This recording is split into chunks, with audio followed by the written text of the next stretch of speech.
ओम। वैदिकी अमृत ध्यान साधना प्रभात सत्संग में आप सभी साधक साधिकाओं का, उपासक उपासिकाओं का हार्दिक स्वागत है। आइए पूर्व की भांति आज के ब्रह्म मुहूर्त में, आज की ब्रह्म वेला में भी हम उन महान प्रभु पार ब्रह्म परमेश्वर भगवान सच्चिदानंद स्वरूप जगदीश्वर के महान गुणों का गान करते हुए, उनकी कृपाओं को निज जीवन में और जगत में अनुभव करते हुए भगवान के प्रति हृदय में श्रद्धा के भाव जगाएं। अपनी भावनाओं से परमात्मा की उपासना करें, अपने आत्मा को परमात्मा के निकट करें। मनुष्य जीवन, मानव जीवन बड़ा अनमोल है। केवल मानव जीवन में ही परमात्मा को जानने, स्वयं को जानने और जगत को समझने के द्वार खुलते हैं। तो इस जीवन का पूरा इस जगत के रहस्यों को समझने में प्रयोग किया जाए और अधिक से अधिक इसका लाभ लिया जाए। सो आइए, जिस आसन पर आलथी पालथी में आप बैठे हैं, उस आसन को व्यवस्थित कर लें।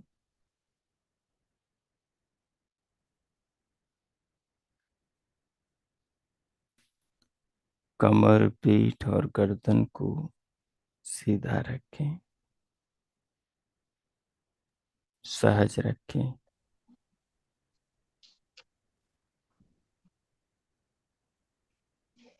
दोनों हथेलियों को गोद में रखें। नेत्रों को बंद और पलकों को सहज रखें।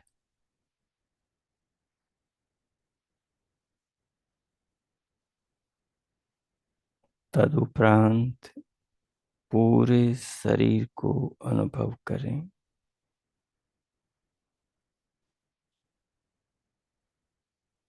विचार न करें, अनुभव करें। बाहर से भीतर आने वाली प्राण वायु को लंबा, गहरा, महीयम, पतला करें और धीरे धीरे उसे अनुभव करें।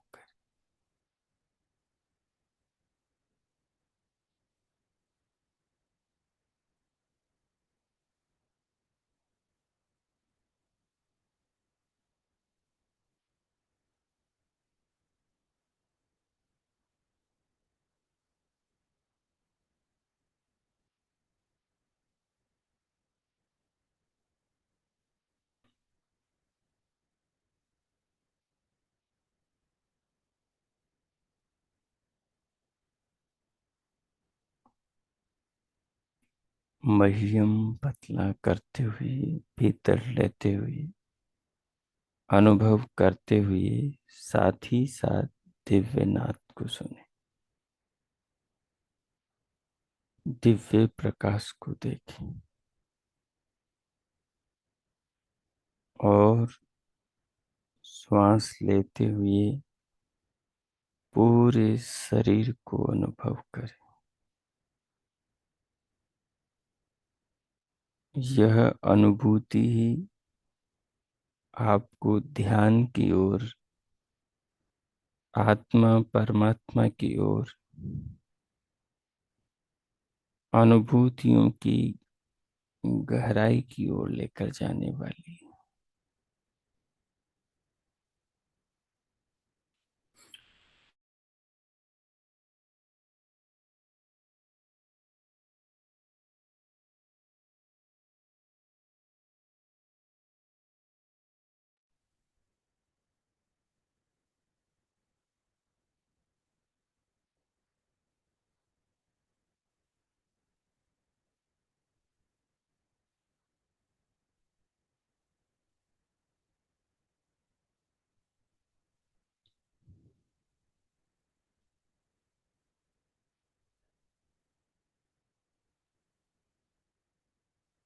श्वास को भीतर भर के भीतर रोककर फिर परमात्मा के निष्नाम ओम का मानस जप करें।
प्रभु नाम का मानस जप करें, दिव्य नाद सुने, प्रकृति में दिव्य प्रकाश देखें और शांत होकर पूरी देह को अनुभव करें। मानस जप का प्रभाव पूरी देह में, संपूर्ण शरीर में अनुभव करें।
ओ,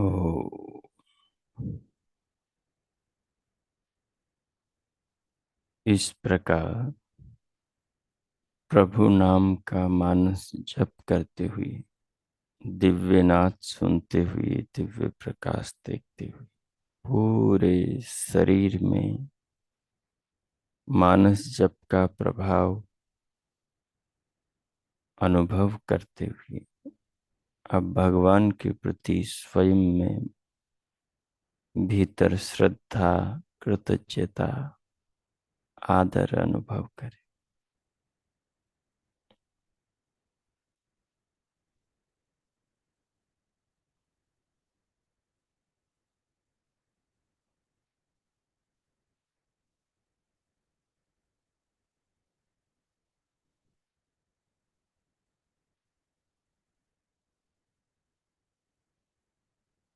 अनुभव करते हुए प्रभु का धन्यवाद करें, इस जीवन के लिए, शरीर के लिए,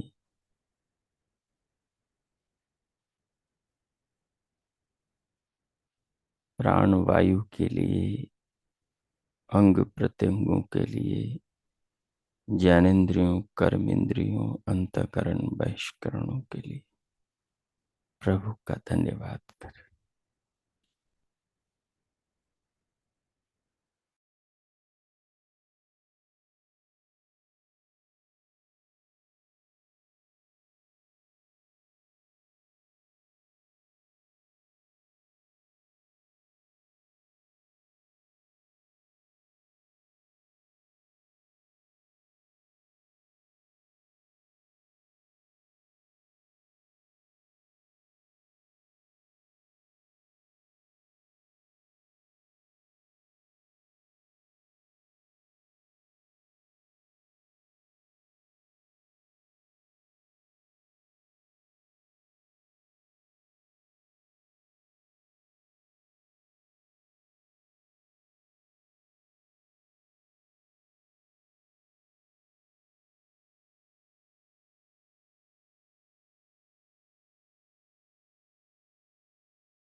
प्रभु का धन्यवाद करते हुए उनके प्रति स्वयं में श्रद्धा, आदर का भाव अनुभव करते हुए अब स्वयं को भीतर से बाहर स्क्रीन पर लेकर आए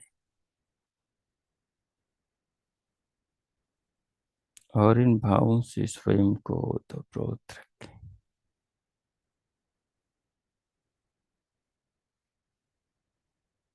हमारा श्वेतासूत्र उपनिषद का स्वाध्याय चला आ रहा है, जिसके अंतर्गत हम निरंतर आत्मा, परमात्मा, प्रकृति, इन तीन तत्वों को समझते चले आ रहे हैं, जो कि संपूर्ण विश्व, ब्रह्मांड, जगत के मूल कारण है, जिन्हें त्रेतवाद, त्रय, त्रि आदि के नाम से पुकारा जाता है,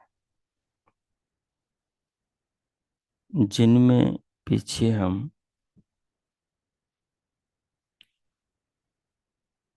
जगत के निमित्त कारण ईश्वर पर विचार कर रहे थे। आज के श्लोक में, पंचम अध्याय के चतुर्थ श्लोक में भी ईश्वर का ही प्रसंग है और इसमें विषय है कि वे भगवान सब जगत के एक ही प्रकाशक है। जैसे सूर्य अकेला ही सारी दुनिया को प्रकाशित करता है, अपने प्रकाश से पूरे जगत में उजाला करता है। सूर्य के प्रकाश में ही मनुष्य आंखों से वस्तुओं को, खुद को, सब संसार को देखने लगता है। अगर सूर्य प्रकाश न बांटे तो कोई भी प्राणी देख नहीं सकता। यद्यपि आज विद्युत का, यंत्रों का, लाइट का आविष्कार हुआ है, लेकिन ये आविष्कार भी तब हुआ है जब सूर्य का प्रकाश था। प्रकाश ही नहीं होता तो कोई कैसे बिना आंखों के अंधेरे में आविष्कार कर लेते।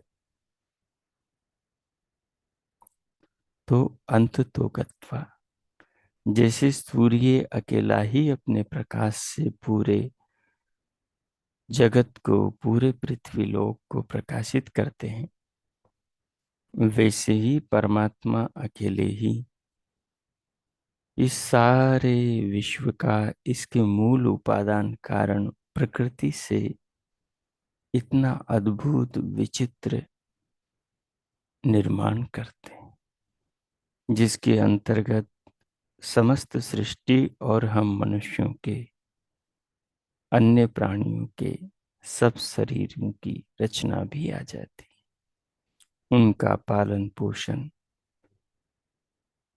उत्पत्ति, स्थिति और विनाश भी आ जाता है।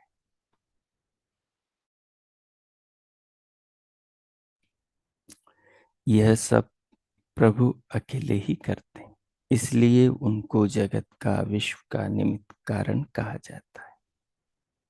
आइए श्लोक देखते हैं। श्लोक इस प्रकार है।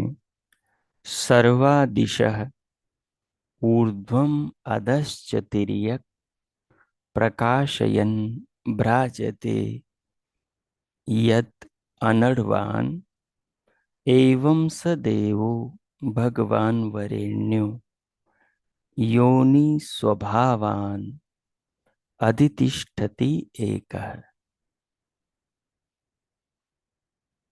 महर्षि श्वेताश्वतर मुनि श्लोक के माध्यम से परमात्मा कैसे विशाल विश्व का प्रकाश करते हैं, कैसे इसको रचते हैं, कैसे इसको इन नाना रंग रूपों में लेकर आते हैं, इसके मूल कारण प्रकृति के परमाणुओं को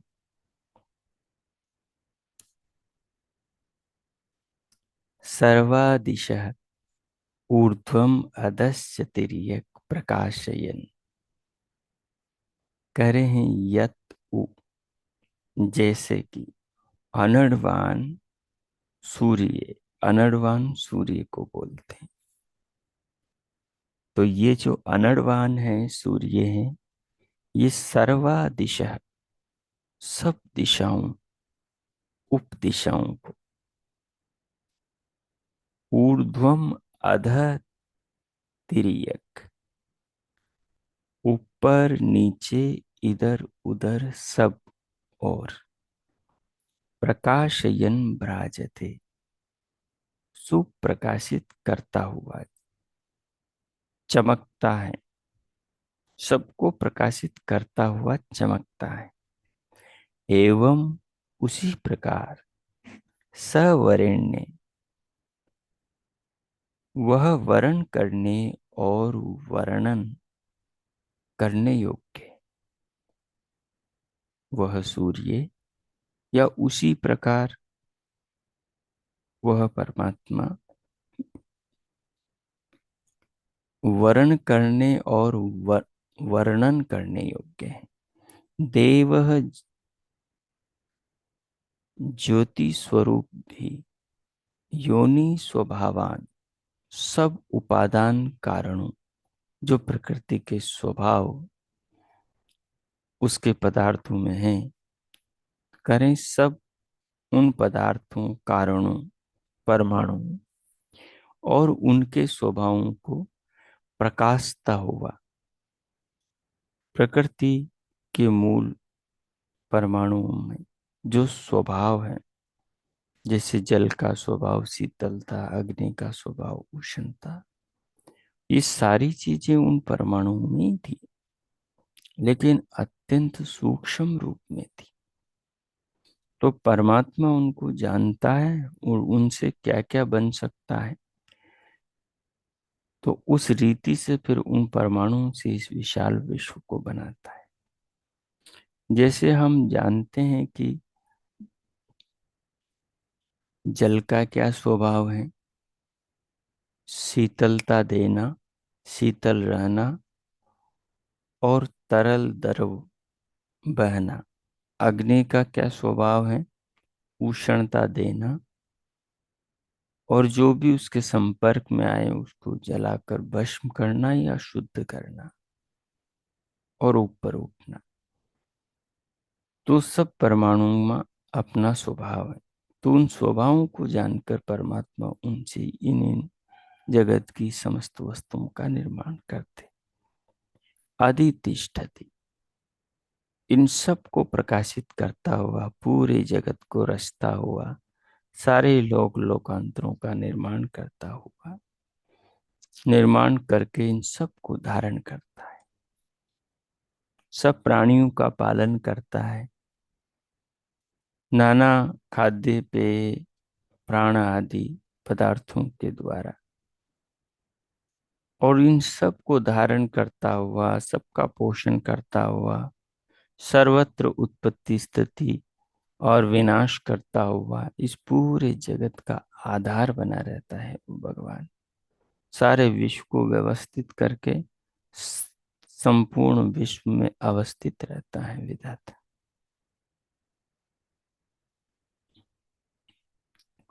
तो इस प्रकार से इस श्लोक से हम इस भाव को लेंगे सरल रूप में कि जैसे ये सूर्य है, और ये अकेला सूर्य अपने प्रकाश से, अपनी किरणों से लाखों कोस दूर होते हुए और पृथ्वी से लाखों गुना बड़ा होते हुए सारे लोकांतरों को अपने आकर्षण बल में भ्रमण कराता है, बल से भ्रमण कराता है, और अपने प्रकाश से सबको प्रकाशित करता है, सब चीजों को जीवन देता है। बिना सूर्य किरणों के पेड़ पौधों के बीज भी अंकुरित नहीं हो सकते, बिना विद्युत के। जितनी आवश्यक हवा है, जल है, पृथ्वी है, उससे कम तेज अग्नि तत्व नहीं है। सबकी समान उपयोगिता है इस सृष्टि के पालन में, इस सृष्टि के जीवंत रखने में। तो सूर्य के समान ही परमात्मा है, जो मूल प्रकृति के परमाणुओं में ये सारे जगत के बढ़ने की जो शक्ति और जो गुण सामर्थ्य हैं उनको वो जानते हैं, और उन परमाणुओं से इस विशाल विश्व को बनाते हैं। इस प्रकार हम इसका चिंतन करेंगे। अब अगला श्लोक देखेंगे, क्योंकि ये कुछ श्लोक एक ही प्रकरण से संबंधित है। अगला श्लोक है निमित्त कारण। कहते हैं प्रभु जगत के निमित्त कारण है। वो ऊपर के श्लोक से और उसके पूर्व श्लोकों से भी हमें निश्चित होता है कि भगवान निमित्त कारण है। इसमें कहते हैं महर्षि श्वेताश्वतर मुनि, यच्च स्वभावं पचति विश्वयोनिः पच्यांश्च सर्वान् परिणमायत् यः सर्वमेतत् विश्वम् अधितिष्ठति एको गुणाश्च सर्वान् विनियोजयत् यः। तो श्वेताश्वर मुनि कहते हैं कि यच्च स्वभावं पचति विश्वयोनिः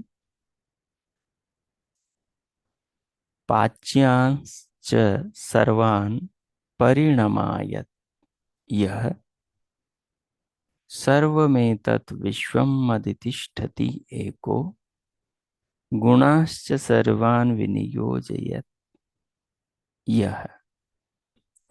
करे हैं यत्, जो विश्व योनि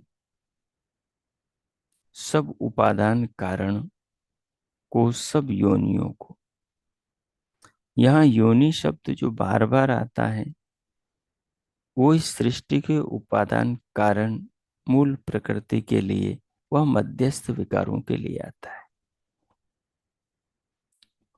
तो यत जो विश्व योनि, संपूर्ण विशाल विश्व का उपादान कारण जो प्रकृति है, उस प्रकृति को, उन कारणों को, सत्व रजतम को, सब योनियों को और उनसे बनने वाली अन्य जो उपादान कारण है, उन सब योनियों को। 8 प्रकृति हैं और 16 विकार हैं। प्रकृति उन्हें कहते हैं जो किसी के कारण और कार्य हो, और 16 विकार वो हैं जो किसी के कार्य तो हैं लेकिन किसी के कारण नहीं है। वो 16 विकार हैं: 5 ज्ञानेंद्रियां, 5 कर्मेंद्रियां, 11वीं इंद्रिय मन उभय इंद्रिय और 5 स्थूलभूत। ये 16 विकार कहलाते हैं सृष्टि के। इनसे और कुछ नहीं बनता। जैसे पिछले प्रकृति के विकारों से अन्य चीजें बनी, इस प्रकार इनसे और कुछ उत्पन्न नहीं होता। इनके आपसी मिश्रण से ये दुनिया के पदार्थ बनते हैं।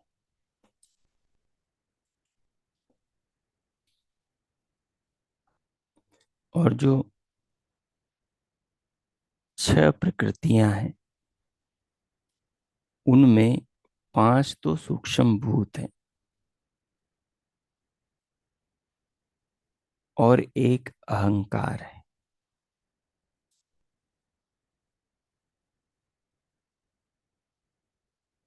और एक महतत्व है। और जो 8वीं प्रकृति है, वो है मूल प्रकृति, अव्यक्त। वो सबका कारण है, वो सबका कारण है, उसका कारण कोई नहीं है। वो सबका मूल है, उसका कारण कोई नहीं। तो इस प्रकार अष्ट प्रकृति और षोडश विकार के 16 विकार है।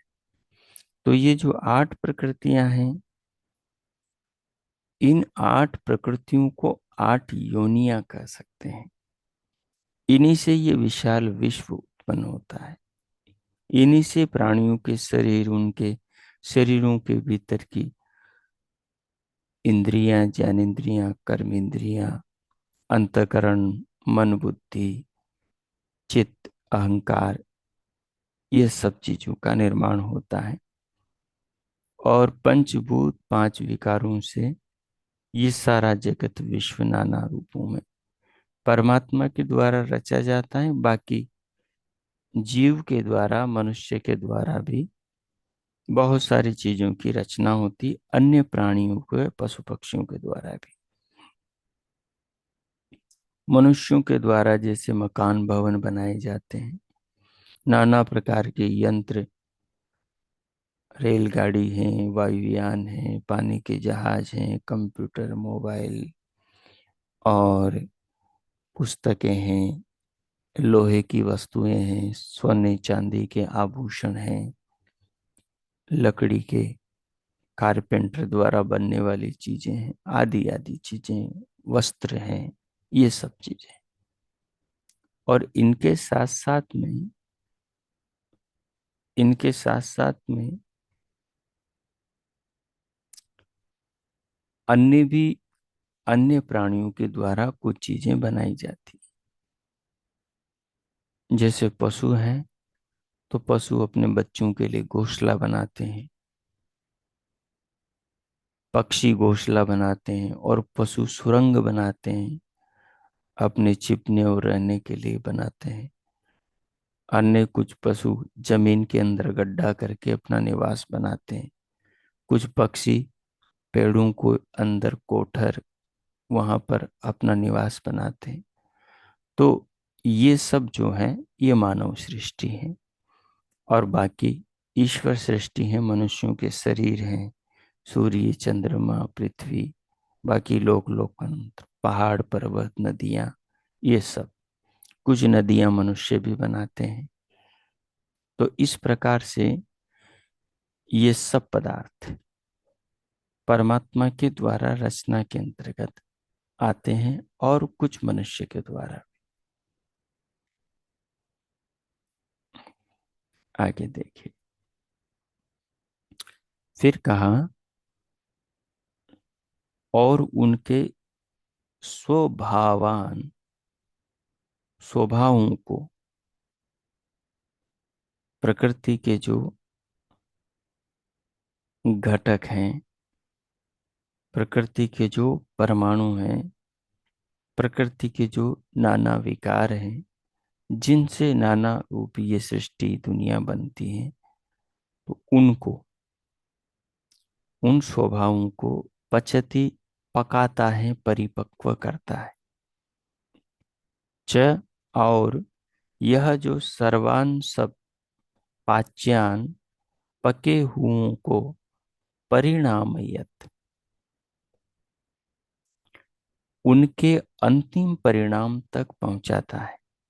जैसे मनुष्य बीज बोता है तो उस बीज से अंकुर पैदा होता है, लेकिन अंकुर पैदा होता है उससे पहले पृथ्वी के अंदर एक प्रक्रिया चलती है।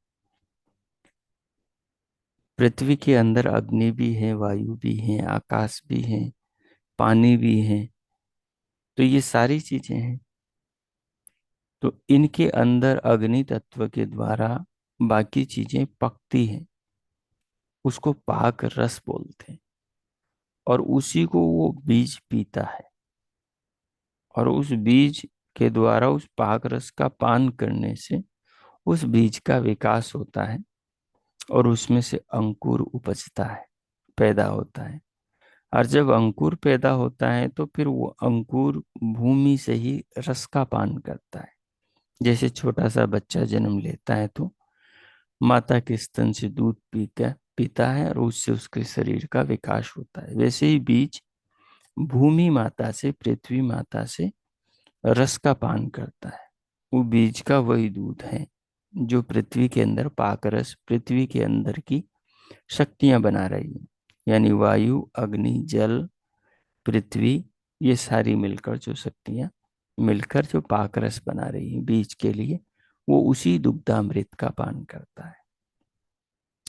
बच्चा जब गर्भ में था तब उसका विकास उसके द्वारा, माता के शरीर द्वारा हो रहा था। वैसे ही भूमि में जब बीज डालते हैं, पाक रस उसमें बनता है, तो वो पाक रस पूर्व की तैयारी, वो पाक रस ही गर्भ है। उस बीज का जो गर्भ है वो भूमि, उसके अंदर जो पाक रस है, उसमें जो व्यवस्था है, वो सारा ही उस बीज का गर्भ है। उसी गर्भ से वो बीज अंकुरित होता है। अंकुरित होकर फिर वो धीरे धीरे पौधा बनता है। तो फिर उसमें नाना चीजें, तने निकलते हैं, पत्ते निकलते हैं, फूल निकलते हैं, फिर धीरे धीरे फल भी आते हैं। ऐसे करके वो आगे बढ़ता जाता है। अब जैसे पाकरस भगवान ने जमीन में बनाया, वो पकाया उन्होंने, अंदर जो भी थी, हमने बाहर से उसमें खाद डाला, बाकी चीजें डाली, तो उनको परमात्मा ने विद्युत के, अग्नि के द्वारा और अन्य चीजों के साथ में मिलाकर पकाया, उससे रस बनाया, उसका पान बीज ने किया, और बाद बीज का विकास हुआ। अब बीज का विकास हुआ तो फिर अब उसके पत्ते आने लगे, अब बीज बड़ा होने लगा, अब पेड़ बन गया, अब फूल आए, अब फूल आने के बाद में फल आने लगे, कच्चे फल आने लगे।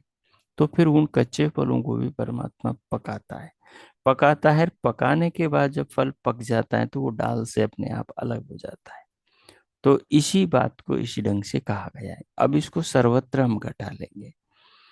जैसे वो बीज कच्चा था, अंकुरित हुआ, तो वो एक, उसमें रासायनिक अंदर परिवर्तन हो रहा है पृथ्वी में, तो उससे वो बीज अंकुरित हुआ पाक रस का पान करके, और फिर उससे वो वृद्धि को प्राप्त हुआ, फिर आगे वो फलवान भी हुआ। तो ये उसके अंदर निरंतर पूरी प्रक्रिया साइकिल की तरह चल रही है। जैसे बच्चे का बीज धातु गर्भाशय में जाता है, तो उसको फिर परमात्मा वहां पकाता है, यानी अपनी शक्तियों से उसमें विकास करता है, और धीरे धीरे वो अंडे से पिंड बनने लगता है। और जैसे ही वो सूक्ष्म अंडों से पिंड बनने लगता है, और फिर उसमें अस्थियों का पहले खोपड़ी बनती है, अस्थियों का, नाड़ियों का, सबकी रचना होने लगती है। और जब वो पक जाता है, 9 महीने का हो जाता है तैयार, सारे अंगों का, सारी मांसपेशियों का, देह की सारी सूक्ष्म रचनाओं की सब रचना हो जाती है, तो उसके बाद में फिर वो गर्भ से बाहर पक कर वो बच्चा आ जाता है। उसके शरीर का विकास ही पकना है। उसके बाद में फिर वो धीरे धीरे दुग्धापान करता है, फिर अन्नपान करता है, फिर उससे उसका आगे विकास होता है। फिर अन्य बीजों की उत्पत्ति में वो भी कारण बन जाता है। तो इसी रूप में, जैसे हमने उदाहरण बीज का लिया, मनुष्य के शरीर का लिया, इसी प्रकार से हम सूर्य का भी ले लेंगे। इसी प्रकार से पृथ्वी का, जल, अग्नि, वायु, आकाश का ले लेंगे। इनका लेंगे तो इनके कारण है पंच तन्मात्राएं, पंच सूक्ष्म भूत, उनका भी चिंतन करेंगे।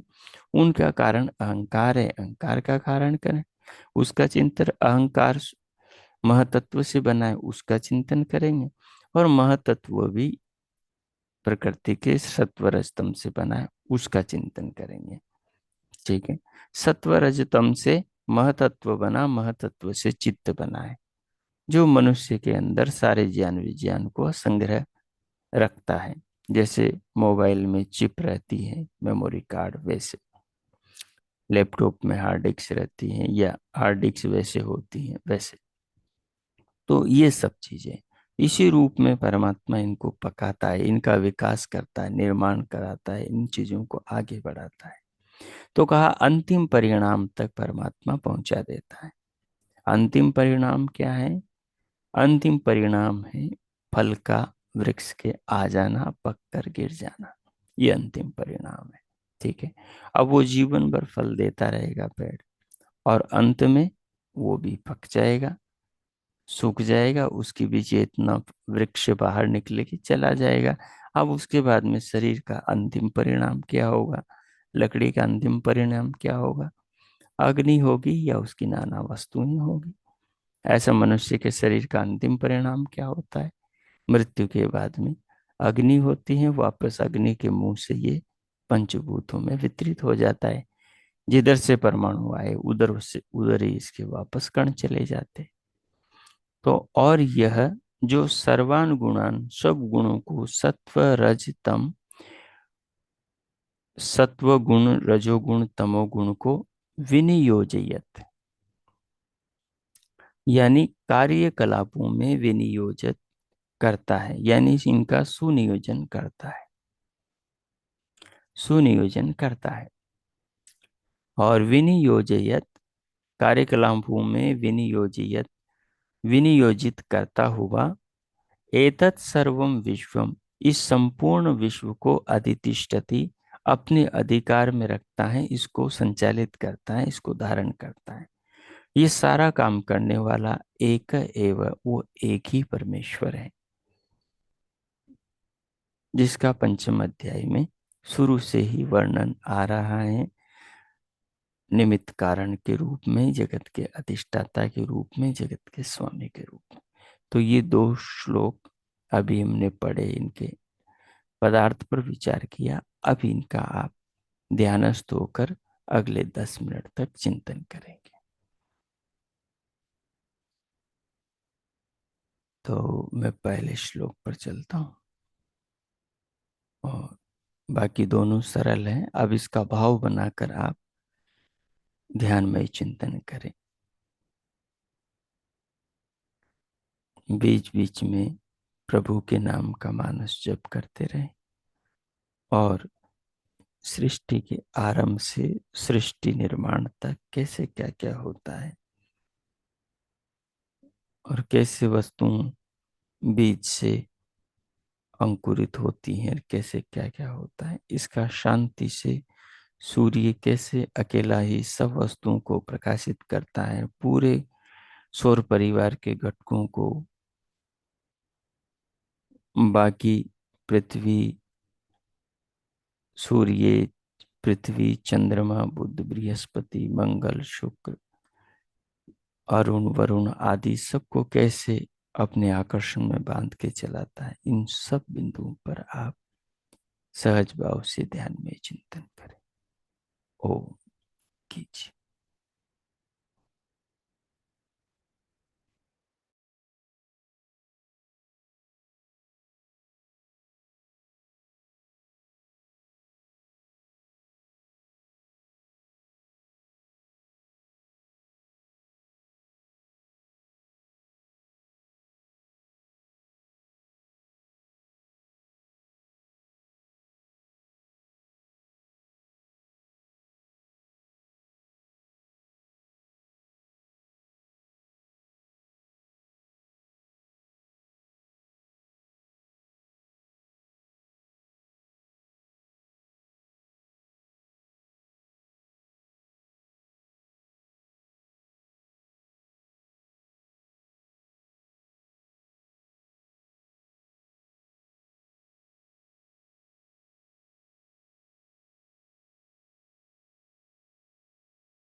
हो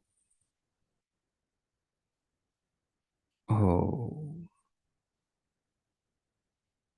इस प्रकार इन दो श्लोकों के भाव पर ध्यानमय चिंतन करते हुए कि वे प्रभु कैसे जगत के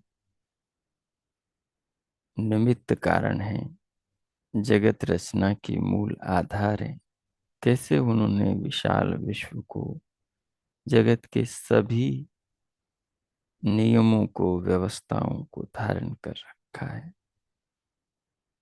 उन महान प्रभु की इस महान महिमा को, उनके गुण कर्म स्वभाव और उनके नाना कार्यों को अपने चिंतन में, ध्यान में, विचार में लाते हुए और अपने चित्त को इन भावों से संस्कारित करते हुए अब प्रभु का धन्यवाद करें कि उन्होंने हमें मनुष्य का, मानव का जीवन दिया और उस जीवन में भी अपने चिंतन का अवसर प्रदान किया। जगत को जानना, स्वयं को समझना, परमात्मा का भजन करना, यही मानव जीवन का सबसे बड़ा लक्ष्य है। यहीं से आत्म कल्याण के द्वार खुलते हैं। यहीं से आत्मा, परमात्मा और प्रकृति के स्वरूप का साक्षात्कार होता है। सो इसके लिए भगवान का धन्यवाद।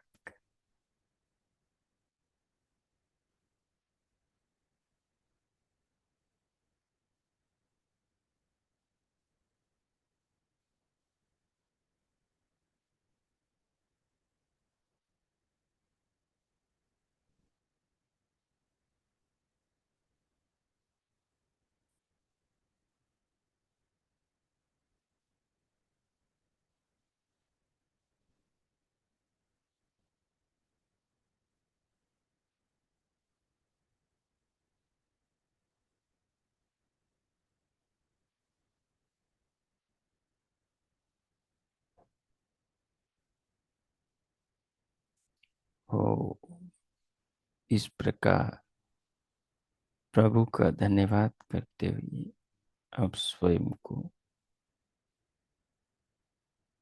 भगवान के भाव में ओतप्रोत रखते हुए शांति पाठ करेंगे।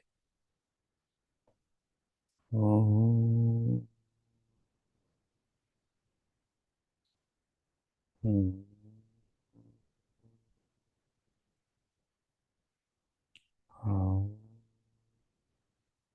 शांति शांति शांति। ओम।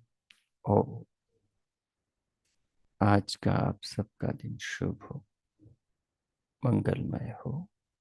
परमात्मा से सबके लिए बहुत बहुत मंगल कामनाएं, बहुत शुभकामनाएं। इति ओम।